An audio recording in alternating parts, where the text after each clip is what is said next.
Welcome, my friend, to the AI Hustle Power Play. This is where building a profitable, attractive, and powerful personal brand begins, leveraging the power of AI. And in my case, I love ChatGPT for this. So what we're going to do is you're going to get out your AI Power Play and display it on the screen. If you have two screens, this works really well. If not, you have to toggle back and forth. But what we're going to do is we're going to secure our ChatGPT. Then we're going to make sure that we secure our IP and make sure ChatGPT isn't sharing our stuff with the world. And then three, we're going to personalize the ChatGPT. And eventually we'll get into training it, creating our personal brand document, and even creating our AI team members, which is custom ChatGPT bots that can perform specific functions within your business. So I'm going to jump over to screen share, and we're going to go ahead and lesson one, get our ChatGPT secured, get it personalized, and then make sure that we are protecting our IP. All right, so inside of the AI Power Play activation guide, I'm just going to scroll down. And of course, you have your introduction, you have your additional information about us. We're going to go ahead and get started on how to configure ChatGPT for maximum power, privacy, and productivity. So let me zoom this in just a little bit because I want to make sure that you guys can see what I see. So I'll first read the instructions, and then I will go into ChatGPT and actually let you watch over the shoulder as I execute. So before we train ChatGPT to be your assistant, we need to make sure it is set up to work for you safely, securely, and optimally. This short walkthrough shows you how to lock down your account, unlock powerful voice capabilities, optimize your settings for customization and control. Section 1. Access ChatGPT settings. So we're going to do that here in a second. We're going to click on the profile icon or your initials, and you're going to choose from the settings menu. First thing we're going to do is set up two-factor authentication. We're going to set up data controls, and then we're going to enable our voice features. In this case, mine are already enabled, but I'll show you where you're going to go to do that. So let's check it out. All right, so I'm inside my ChatGPT. So I'm going to scroll down, and I'm going to go to the lower left-hand corner and click on my name. From there, the first thing I want to do is go into settings. And then on the settings menu, the first thing I recommend you do is go to security. And you'll see right here, multi-factor authentication. If you toggle this on, you're going to have to download some form of an authentication app. I use the one from Microsoft because it actually came with my Microsoft email account. So it allowed me to use the same one to secure my ChatGPT. So when you toggle this on, chances are there's going to be some instructions come up on your screen. Go ahead and walk through those instructions and get that done before you continue with the lesson. Now that you have your GPT secured, now let's go into the data control settings. Under the data control settings, you'll notice that where it says improve the model for everyone, mine is set to off. For a lot of accounts, this is default set to on. What that really means is you are actually sharing your copyrights to everything that you put into ChatGPT, and you're giving them permission to train the model, or in other words, use your data to feed the system to create additional information and as it relates to how ChatGPT is going to perform. To me, that just sounds like sharing copyrights, and I do not want to do that willingly. Now, I have no doubt that they could be doing this stuff on the back end without our permission, but at least I'm going to deny them permissions where I can. There are some other features in here that to me are not that important. If you want to know what these features do and the benefits of them, you can simply ask ChatGPT, what does this feature mean? What does it mean by shared links? What does it mean by archived chats? We're not going to get into that today. I want to keep this short and sweet. So the next thing we're going to do is we're going to go over to the General tab. So in this section of the settings, all I want to do is the theme is set to system The accent color is to default. The language is to auto detect. So if I start speaking in Spanish, it's automatically going to pick that up and respond in Spanish, but I don't speak Spanish beyond my name, right? And then the spoken language is going to auto detect that as well. And here's where you get to choose the voices that's going to respond back to you. If I hit the drop down menu, you'll notice that there are quite a few different voices. I think my wife likes Juniper. I like Spruce because Spruce sounds like a soul brother, and that's who I want to connect with. Right here, you can turn on show additional models. This thing is moving so fast. I believe the latest model has the ability to do everything that all the previous models could do and some, but if you allow it to show previous models, then I can technically go back to 4.0, 3.5, and those different versions of the model. Next, let's get into personalization real quick. And here is the power of personalization. So what you want to do is enable customization. So you're going to do that. You're going to personalize. You can set the style of your ChatGPT personality. I have mine set to default, but if you want it to be a cynic, a robot, a listener, or a nerd, you can choose from those. And then here's where the personalization actually comes in. You see where it says custom instructions? Now, ChatGPT is going to have some default language in here about what it recommends you put in here. Here's what I put in here and what I recommend.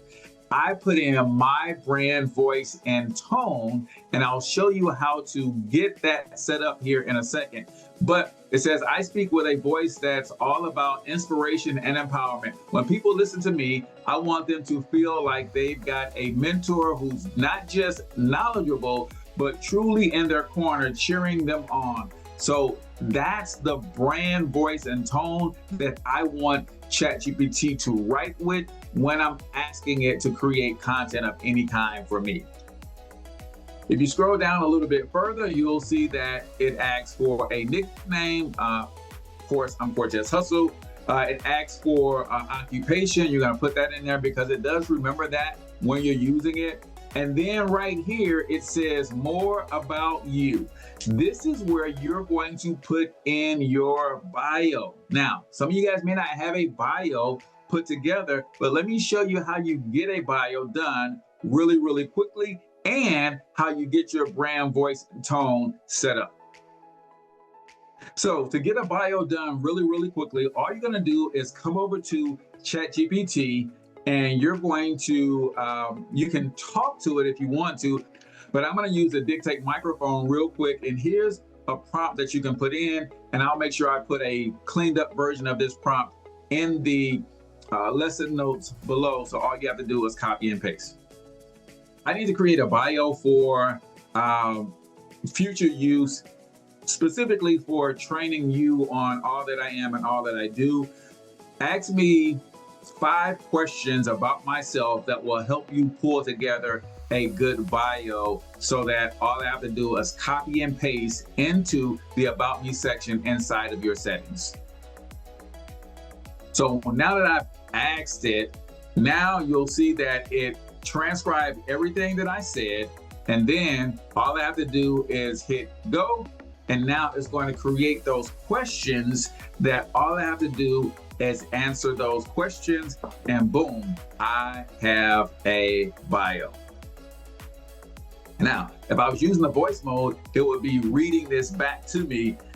So perfect. Let's set you up with a rockstar bio foundation to build one that feels authentic and works across all platforms, whether for business, speaking, or professional, personal branding. I'll need some clarity from you first. Here are 5 powerful questions that will help me craft it, right? Identity and role. How do you want people to see you at first glance? Mission and impact, expertise and achievement, journey and story, tone and legacy. Answer those questions And if you want your bio to be more focused on business than general, then you can ask it to ask me the questions that will help you create a killer bio that will move people to want to work with me or buy from me or hire me to do XYZ. Once you have those questions answered, then you tell it, now put my bio in first person. When you do that, you can copy and paste it, and then you're going to go back to the settings section and plug it in there. Now, to get my brand voice and tone, I like to use the speaking version. So I'm going to turn on the actual voice mode and have it ask me some questions. And this is how you can do it to get your brand voice and tone mapped out. So let's go. All right, I need help mapping out my brand voice and tone. So I would like for you to ask me 2 or 3 questions to get me talking. I want you to analyze what you feel my brand voice and tone is. And then I want you to spell that out for me in first person so I can copy and paste into the personalization section of ChatGPT. Absolutely. Let's do that. Here are a couple of quick questions to get you talking. When you're speaking to your audience, whether it's on a stage, in a workshop, or just in a piece of content, what's the main feeling or message you want them to walk away with? If someone who just met you had to describe your style in 3 words, what would you hope those words would be? Just share your thoughts and I'll shape that into a first-person brand voice description that fits you like a glove.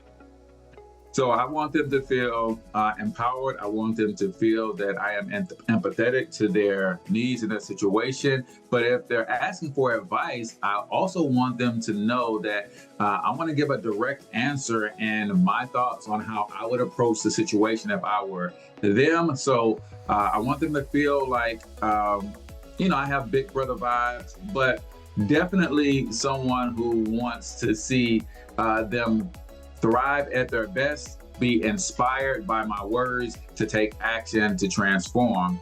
And then if someone had to describe my brand voice and tone in 3 words, I would hopefully say they would think caring, empowering, and impactful. Absolutely. I've got it. Here's how I'd sum up your brand voice and tone in first person based on what you share. When you hear from me, I want you to feel genuinely empowered and understood. I speak with a tone that's all about giving you that big brother kind of guidance. I'm here to inspire you, Ness, but I'm also here to be real with you. That means I'll give you straight answers and practical advice that I use myself if I were in your shoes. In 3 words, I say my brand voice is caring, empowering, and impactful. I'm here to cheer you on and see you thrive. And I want my words to be the spark that helps you take action and transform. All right. So now that it has done that, it will transcribe the entire conversation and then give me that written piece so that all I have to do is copy and paste. So here, I'm going to copy this. We'll go back to our settings. And we're going to go right to personalization from this tab. And then right here, if I wanted to change this, I like what I have in here already. But if I wanted to change this, I would just go here and paste that in and we'd be good to go. And then of course, once you answer the bio questions and you get a good solid bio, you're just going to make sure you come and you paste that in the About Me section or About You section, right? Now that we have our ChatGPT secured, we have it set to a mode that's going to protect our intellectual capital, and we personalize it with our brand voice and tone, and even chosen the perfect AI voice to be our co-pilot on this journey called AI Hustle. We can now move on to training ChatGPT to sound and behave like us, and ultimately give us the brand document that will be the North Star for our business or brand. So you can go ahead to the next lesson. Let's get it.